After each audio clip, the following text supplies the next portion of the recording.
ओपीडीमध्ये येणारे सगळे एन्जिओप्लास्टी झालेले किंवा हार्टचे पेशंट एक प्रश्न आम्हाला नेहमी विचारतात, सर तेल कसं वापरायचं, कोणतं वापरायचं? त्यांना मी एकच गोष्ट सांगतो जी मी तुम्हाला आज सांगितली. पहिली गोष्ट, तेल कोणतंही असो त्याची क्वांटिटी जेवढी कमी ठेवली तेवढं चांगलं. तळलेले पदार्थ जेवढे कमी खाण्यात वापरले तेवढे चांगलं. एकच तेल आहे ते रिपीटेडली त्याच्यामध्ये गोष्टी तळणं, त्याला आपल्या बॉइलिंग पॉईंटवरती पुन्हा पुन्हा नेणं हे अवॉइड करायला पाहिजे.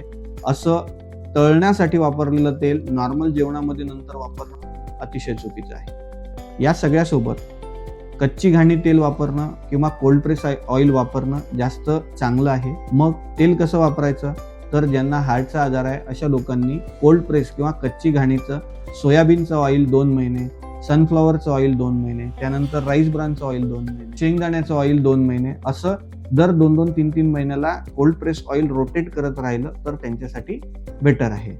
पुन्हा लक्षात घ्या, त्याची क्वांटिटी कंट्रोल करणं फार गरजेचं आहे आणि बाहेरचं फूड जेवढं तुम्ही अवॉइड कराल तेवढं चांगलं, कारण बाहेर कोणतं तेल त्याच्यासाठी यूज केलेलं आहे याच्यावर तुमचा कोणताही कंट्रोल राहत नाही.